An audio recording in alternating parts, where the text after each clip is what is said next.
Okay, we're on air. It's Martin King from Ealing, Hammersmith and London College, and I'm here with our student cloud ambassadors, or student cloud consultants, the BluAcro group. There's two of them here today, and we're with Darren Smart from IG Services. Let me not introduce everybody too much because they're going to introduce themselves.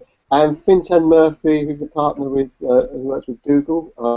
I bet actually Fintan described what he actually does because I could have got that wrong already. But yesterday was interesting. We came to a sort of threshold event for the Chromefarium project.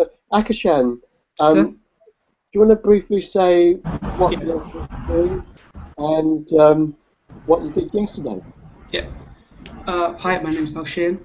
Yesterday we did. Last week we installed Chrome OS into Windows machines in the library. Yesterday we let the staff experience the Chrome OS, yeah, and the couple students, yeah. Couple of students, they're quite a few. They were about 20, 25 or something like that, weren't they? Yeah. Okay. Clifford. Hello. Actually, I've already. Clifford. What's Clifford then? Clifford. You want to describe what you did yesterday?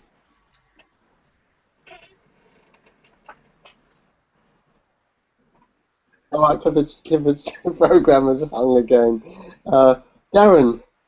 Hey. All right, okay. I did mean to start with you actually, and I kind of went left to right on the screenshot. But did you want to describe how this all came about? Yeah, basically, it first started with me just mucking about and just having a look at Chromium OS, and it was the Hex build, which I first saw, and I put it on an old machine, and it seemed to run quite well, and I thought, well, there might be some ground in this, because it was quite a sophisticated build, lots of glitches, but it kind of seemed to work, and then stumbled across a different developer build, which is Arnold the Bat, who seems to have taken over the reins once Hex sort of stopped building in, I think, 2011, and this chap Arnold the Bat has sort of taken over, and he's carried on building since then, and he does daily upbuilds as well, like every day. Yes, we tried those out, and that seemed to work. And then I went to show you, and as soon as I showed you, you kind of jumped up and down with joy, and then you kind of put me on to all these guys. So I've been working with them ever since, and what we did is we put a build together, and we, like some of the other guys just said, we basically put some in the learning centre, and we put some in the staff common room area, and they're just different builds of Chromium, and yeah, the idea is staff come along, try it out, and see if they like it. Yeah, it was quite a happy coincidence because I have a group of students working with me on work experience, and we were going to do the usual, you know, how to use Google Apps and Google Plus and stuff like that. And then in the second week of the project, yeah, you were showing me your Chromium new stuff, and it just coincided with a project that the students could do, Chromium, and they took up. I was quite impressed by the way they took up how. In fact, they called it the Age of Restoration, and we had this idea yesterday about the Chromium Challenge. What's the oldest machine that you could resurrect? Yeah, well, actually, I've got one here. Actually, just sorry to interject, but it's probably quite good timing. I've got this machine here, which is an Acer Aspire 1 from 2008, which is a Windows XP machine, and it works fine. And that's today's build I've just put on there just now. That's all right. All right, so. That's a pre-economic crash computer that's managed to run Chromium. That's impressive. Yeah. Oh, okay. the magic of Hangout. Hey, Clifford, do you want to? Out of breath by the sounds of it. We had trouble with it. Do you want to describe your bit? Come in a bit and describe what you're doing. Sorry, what was that, Martin? Oh, Clifford describes what he was up to yesterday. All right, Clifford, do you want to explain what he's up to? Yeah, sure. Yesterday I was doing a live demonstration installing Chromium OS. And the installation process takes about 7 minutes. Were there any problems? Well, The only problem was connecting to the college guest network, really. That's a good point, in fact, because yeah, Chromium is a web-based operating system, as Chromos is as well. And so yeah, you've got to have the web available to finish the install of them. If you've got a captive portal Wi-Fi network, you can't make the connection to the network before the install is finished. So you have to have the battery put in. The college has got captive portals for both its visitor and guest network, so you have to have your machine ready to get on the web to put the password in. But what we do at the moment is use the college WebKey networks, which are for staff, and there's one that the technicians use for student machine. That's given me something to think about, Clifford, that there are a way, hopefully in the next, maybe over the summer, but certainly in the next maybe 6 months or something, a way to put a WebKey onto either the visitor or the guest network, so you don't have to use the captive portal. The captive portal is the splash page that you put your username and password into, and it hasn't got a WebKey to associate with, not on the guest one anyway. Sorry, Ron. Just get there as well. Don't forget that as in the machine we've set up so far, what has happened, we've connected, obviously with desktops you don't need a WebKey, so we can just connect straight in via the Ethernet cable, so we can still see it. But also as well, obviously the machine's here, where the first login user is the admin. So what we're actually doing is we've created a college admin account, if you like, so we're logging into that. So as an administrator, I've been putting in the student web key, which is college domain web key, so we can use and logged in as an admin to get those machines running. So in general, if anyone wanted to install it, the chance they'd probably do it at home more so than here, so that wouldn't be an issue. And if they were going to do it here, then it would be an issue. And that, like for example, for ICT students, that your sound is bad, Darren. You have to get the laptop pointing at you or something. Your sound is very bad. Oh, that's better. Yeah. That's better. Okay. Okay. Did you catch what I said then? Just about, but I thought I'd better stop you because it was becoming inaudible for a bit. Yeah, but what I was going to say was just generally speaking, with college machines and college devices, they'll be set up by administrators. So in terms of the web key, it would be us, IT, that would put them in. But in terms of students doing it, obviously they're more likely to do it at home. So it shouldn't be too big a deal. But like I was saying, for ICT students, it might be more of a challenge because they're going to need a web key. And like you say, the guest needs to go via the portal to actually access it. You get stuck at that point. But you can install with an Ethernet cable. So it will just ride on the Ethernet, so you could do it that way. Yeah, Fintan just mentioned, when we were talking about so far Darren has the Chromium challenge title then for the old pre-economic crash computer. sorry, Fintan. It's obviously I think Clifford was having trouble with his Hangout, and so he ran down and was obviously in the college, ran down and got online with Darren, who's there. I think the best. I think there's a point here as well, because if you use the cloud like this and you're all outside the college, you've got better aggregate bandwidth because you're all making separate connections. You know, the bandwidth can scale quite well. If you're all in one location, you know, you're using the pipe of that one location, and you've also got the. I've found that before when I've been doing training with customers, and I might have 5 or 10 people in the same room. It can be very challenging to obviously do a demonstration of a Google Hangout with the people in the same room. It doesn't really work. But that's where stuff like the Chromebox for meetings comes in, or just having a setup whereby you've got a room with a wide-angle camera that maybe you could fit.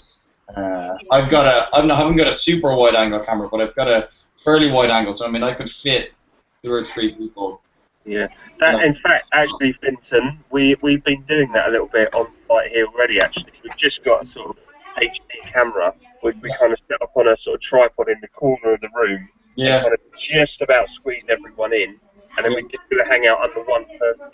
Yeah, you're better off, and then you can buy stuff like Jabra do a nice little kind of speaker and mic system, and it connects via Bluetooth or USB, the USB connection as well.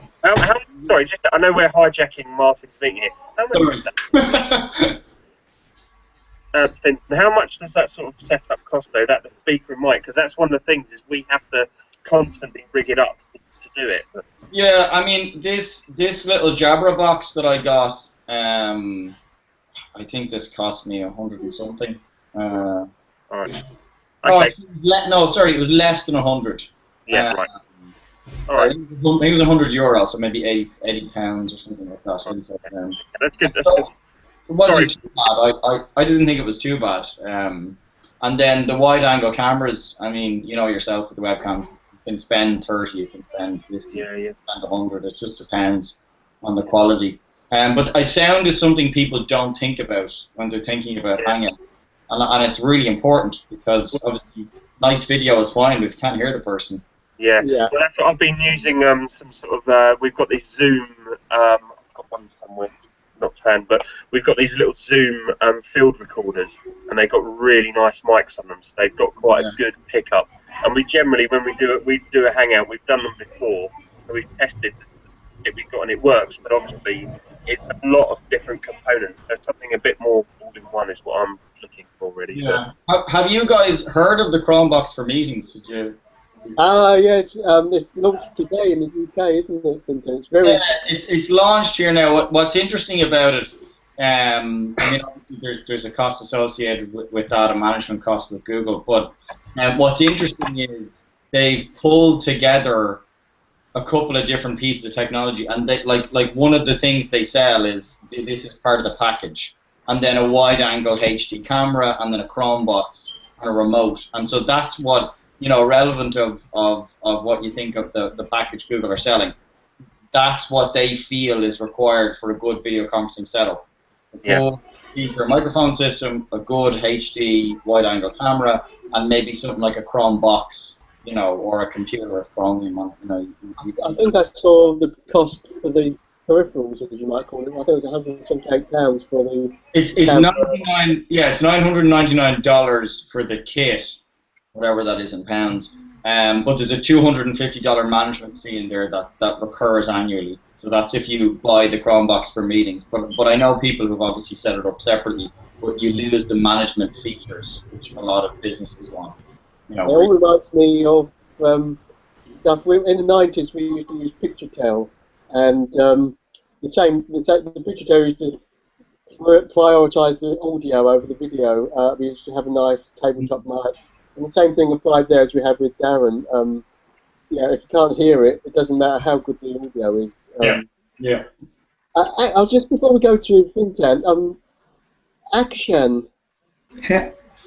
Hi. Now you've been present in all the video conferencing so far, and you've got on quite well with it. How has it been for you using Hangouts? Oh, it's fine. It's awesome. I like it. That's no problem, actually. You took to it like down to winter. You know, I was quite impressed by the students. A lot of people in the college have asked, Hangouts need training. But we gave the Chromebooks to these students, and they opened the Chromebook, got online, got on the Hangouts. We had a Hangout, and there was no problem at all, no training, and self-learned piece of cake. We've got. Has anyone, out of interest, has anyone done Hangouts or joined a Hangout from another device, like a mobile device or an iPad or a tablet? Yeah. Yeah, Darren, you have. And a lot of people found the experience to be like. It works fine. In fact, one of the earliest Hangouts I had was off of my Android phone. I was walking down the street, and soon after, because I think my first Hangout was with you, Fintan, a couple of years ago. And just a couple of days after that, I was walking down the street. I was so excited, I told the technicians about it. And I got this strange noise I've never heard before from my Android. It wasn't the ringing.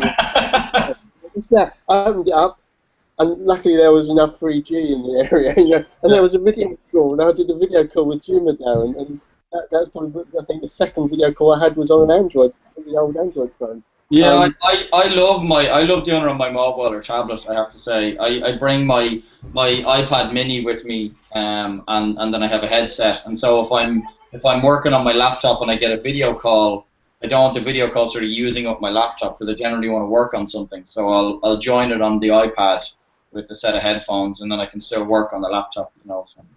Yeah, yeah. So Darren, Fintan's on screen. He's the one who inspired you to work standing up. As you can see now, he's sitting down. On my kneeling chair at the moment. Yeah, I'm not feeling that great though, so I'm feeling a bit tired after. Yeah, it's interesting. Our team have all had standing desks at various times. Donald, actually, our operations director, is the only one who's stuck with it. But yeah, I have a back injury, so I had the standing desk for a long time, and I kind of got tired like that. It was getting a bit difficult, so I switched back to the sitting desk. Donald has a standing desk, but he's got a stool, so kind of like you're saying, like the yeah, but I had a similar thing actually. I did my back in, so I had to stand, and then I was finding I was getting really. The first time I did it, I stood for the whole day. Yeah. And I thought, and it became a challenge, and I was like, no, I'm gonna see this through.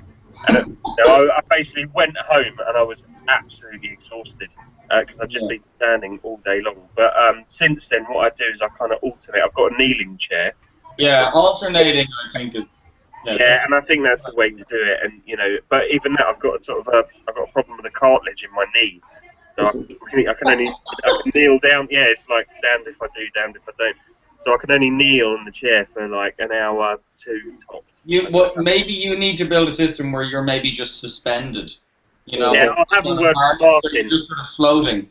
Yeah, I'm going to speak to Martin about that. I was kind of thinking a swing with a big cradle, that would just kind of, Let me know how that works out. Maybe I'll try it next time. Yeah. I'm sure Martin has got some money in his budget somewhere. So. All right, we'll hand over to Fintan. I see that both of you have failed to go to the next level, which was the running work position, with the treadmill where you run. Yeah, they're insane. I think Fintan is indicating his next move, which is the sofa behind him and laying down. This is the one, isn't it? But, okay, Fintan, do you want to introduce? It's a bit late in the chat now. Do you want to introduce yourself? Yeah, sure. So I'm Fintan Murphey. My company is Stands and Cloud, which you can see a poster up behind. And yeah, we're Google Apps partners. We're one of Google's premier partners, which means that Google have a set of partners that they work very closely with. And we would work with Google on opportunities for customers. We help customers move to Google Apps for business, do training, deployment, change management. And I suppose the big thing with our customers, I always say, is just that we're here to help. We're here to help them leverage the most from their kind of Google environment. That's our purpose, if you like. And we work with corporates, and we work with small businesses, and we work with education. Where are you at the moment? Say again? Whereabouts are you? I'm in sunny Dublin, which is, you don't normally get to say that, but it is actually 20 degrees today. And yeah, our team, we're a completely distributed team, so we work across Dublin, London, and we also have an offshore development team in Mumbai and India. So we use the Hangouts every day. This is our office, is the Google Hangouts. Do you have an office? Do you have no, we don't. We're a completely distributed team. We've no office at all. We used to, and we just got rid of it because generally nobody was in there because people were working from home so often, and our team is so distributed across different locations. We have a Regis office, so we can go in and use the Regis facilities, which is like a serviced office company. So I tend to go in there maybe 2 days a week, and then I work from home maybe 3 days a week. Yeah, because you are a kind of work in progress for the decentralized organization, then, aren't you? That's, well, it's interesting, and looking at the Google ecosystem, there's a lot of Google partners set up in this way, in this sort of distributed manner. I know the Dido guys in Dido Web in the US, they have 30, 40 staff now, and across the East Coast and West Coast of America, and they all work from home. Yeah. it's really interesting. We're not quite that big. We've less than a dozen staff, but it's interesting that like companies who are working from home and that sort of distributed system, it's becoming much more popular, and the sort of the idea of work is changing, and where work happens is changing, which is the whole thing that we're selling with Google, is that you can work from anywhere, and we're really trying to be an example of what you can do if you use this type of technology. Yeah, it can be. What are you able to say who you're working with at the moment? What you're doing? Or is that unclassified? I'll go up there, Martin. Just say that again. Are you able to say who you're working with, or what your work projects you're working on at the moment? Yeah, sure. I talked about some recent customers. Last year, we got a new customer called Shazam. You might have used their app on the iPhone. So they've been working with us last year. They deployed Google Apps. Other customers, Banham, the alarm system, Forward Internet Group, are a customer of ours. As you know, we work with Parking Dagenham College. John Newlands and his team. We've done some interesting stuff around Chrome, actually, and the students wanted to be able to develop on Chrome, and Raheem and the dev team built a way that they could do software development over a web browser.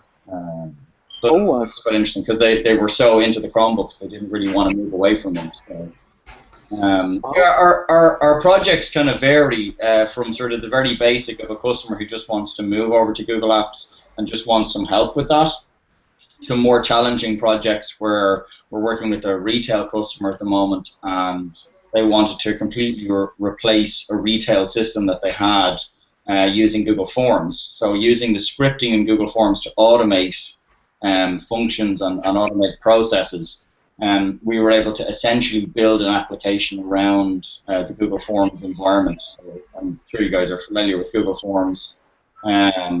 So yeah, our projects, we like the kind of bespoke ones or challenging ones where a customer comes to us with a business challenge that they have, and we can use technology and Google's ecosystem to kind of build a solution around it. But we prefer the bespoke stuff rather than just the kind of vanilla flavored setup of I just want to move to Google Apps, which is generally where customers start, but then it's about where they continue their journey then afterwards. We had an interesting one at the start of the year where a cinema chain in Ireland, about 20-30 cinemas around the country, had moved over to Google Apps, and it was for the mail that they moved. They needed a new email system. But actually the more interesting part was the Google Hangouts and the Google Drive, that they've completely replaced their Dropbox that they were using before, and also using Google Hangouts to connect all of the 20 or 30 cinemas locations. And they used to have managers driving from place to place, and now they're able to just jump on a Hangout. It's a huge time saver and money saver for the organization. And those kind of stories are much more interesting than I replace my mail server. Yeah. Not an exciting one, but it's trying to find those interesting use cases. Yeah, that's a good story, because it used to be the case. Yeah, I replaced my mail server was a good story. Not 10 years, even 4 or 5 years ago with Google, but it's all moved on. It's interesting you're doing the dev stuff. I mean, it would cost, I don't know how much time and money it would have cost you to come down to our college to have this little chat and then fly away to Ireland. Certainly a plane journey anyway, on a train. Yeah, of course, there are senior executives that like that. They like their travel and getting 5-star hotel accommodation. So yeah, they're not so keen always on conference. They like to go across to New York or something. But yeah, I read an interesting article actually about communication and how it's changing and things like that, and how like the telephone changed communication. And made things more global, and how video conferencing now has done almost the same thing again. And they were talking about how your initial interaction with someone is really important, and having some sort of face-to-face will change what you think of that person and how you interact with them. So if we have a video call as our first interaction, or a phone call, a video call would be better, and then an in-person interaction would be better again. But for subsequent communications, it's not that relevant. because we've already made a judgment on each other and we've already kind of decided whether we like each other basically or not. And so it's interesting that that first connection is really important. So I will often fly out to a customer. I'll fly to London maybe to meet a customer the first time, but for follow-up meetings, you know, it will be fine to do them through Hangout, and it doesn't tend to change your relationship. So you can definitely save a lot of money and save a lot of time and flights and whatnot. Yeah, we've got a new principal now, and so the problems we had with the previous leadership, where it was technophobic, yeah, we've got the opposite problem now, where it's back to technophilia, and he's very interested in saving time, because we're distributed across West London, and there's a lot of travel to meetings. So yeah, I think we've got kind of like the go ahead to do a lot more on conferencing and the use of the cloud, and I think a lot of people will be interested in working remotely and working more flexibly. Yeah, and you see you do it all the time. You know, you're always working from home. Well, we haven't done this for that recently. We got into it's a habit. We got into the habit of having video calls, and I really preferred it. But in the last few months, well, certainly since the beginning of the year, I must admit I've been picking up the telephone, the convenience of it. But for meetings like this between several people, it's no. When someone says they want to phone me, if it's I find it like I don't want to do that anymore. I want to do a video call. And actually, what's interesting for me as well, how it's creeped into our personal lives as well. Like I use FaceTime a lot and Hangouts a lot, with my mum and dad, and my son is 5. And I can remember we used to do a lot of video calls with the grandparents. And I remember one time my mum phoned, like just a normal telephone, and he looked at the phone and he couldn't understand why he couldn't see her. He was just like, the phone's broken, Dad. Like, what is this? It's just audio. And he was like, the look on his face was just like, what do you want me to do with this? I just thought it was brilliant, like, him just growing up not knowing anything except for video calls, and then suddenly an audio call happens and he's just like, the expectation that when he goes to school or college, like what technology will he expect? Yeah, hopefully we've got some courses that are going to start using video hangouts more. Our international department, I haven't looked at it now, more interaction with students, globally. It's got a great, it has got real application in education, I'm sure. Yeah, and then Hangouts on air. I mean, that's what we're doing now. It's incredible that you can record them and broadcast them. And get millions of people watching it. I'm quite impressed. I don't use it again very much. I must expand my use of it. I've got stuck in the initial phases of it. Q&A feature. We can have a million people asking questions if we put the link out. Yeah. I don't know if you've seen some of the recent the Google Apps team, some of the Hangouts that they've done. They've started to make them really professional. They've clearly gotten like really high-end cameras, and they've started to make it like almost a production setup. And they have a special room that they do it in, and it's quite interesting the level that people have gotten to. And then I've seen ones where people do like cookery demonstrations and musicians getting together and like there's an orchestra does a hangout on air, and they're all playing together and they're in different locations. So it's really interesting. Yeah. I was going to finish. I was going to ask you, Fintan, what in IT at the moment is interesting you? What in IT at the moment is interesting me? Or coming in the near future? What are you interested in getting involved with? Yeah, I think for me I mean I have a big interest in education because both my parents are teachers, so I'm very interested, and I always try to keep up to date with how technology is changing education, particularly like primary and secondary. And there's some interesting projects. I've seen some of those TED Talks where they have like distributed computers to like third world locations, and they have retired teachers in the UK teaching kids remotely over over like video conferencing and solutions like that. And they've done these studies of like if they leave a device that sort of has access to this all this information, you know, the internet basically. What will kids do if you just give them access to it? What will they do if you don't tell them how to use it or what to do? Just give them access to it. And it's been incredible. What they've come back and kids have learned about like quantum mechanics and it's just incredible stuff.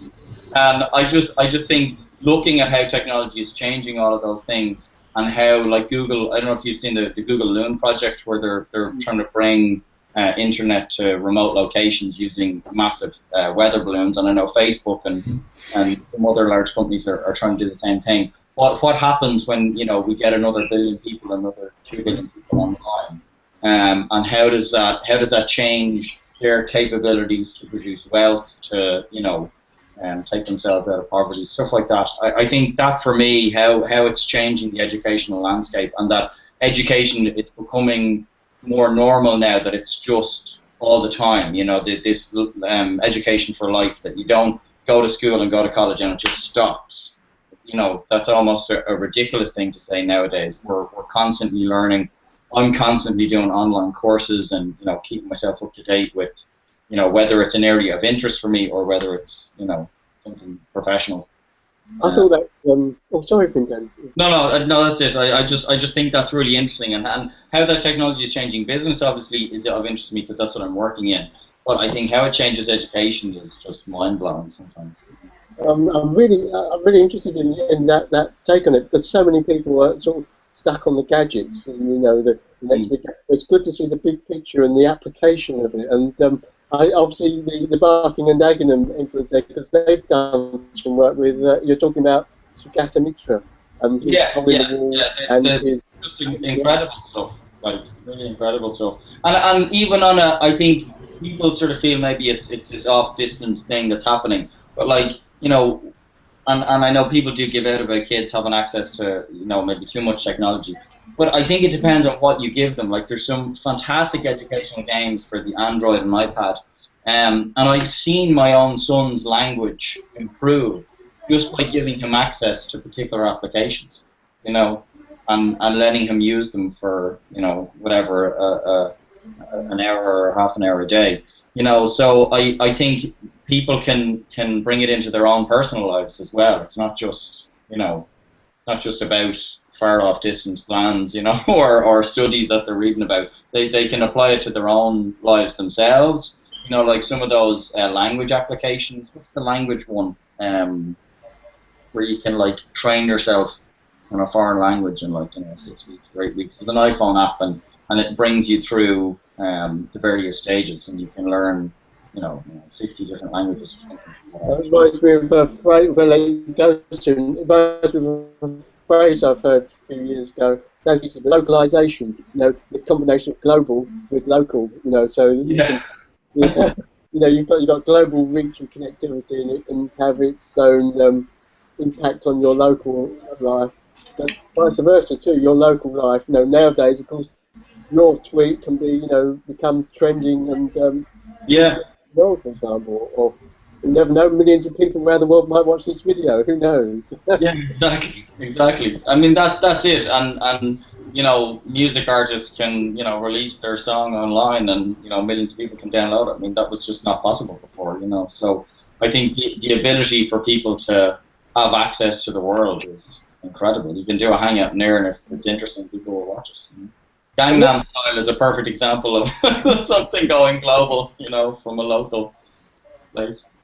I'm not sure what she said because I haven't read the article yet, but it was on the news this morning. Taylor Swift had written an article on Forbes about music industry coming alive, and I don't know what her take on it was.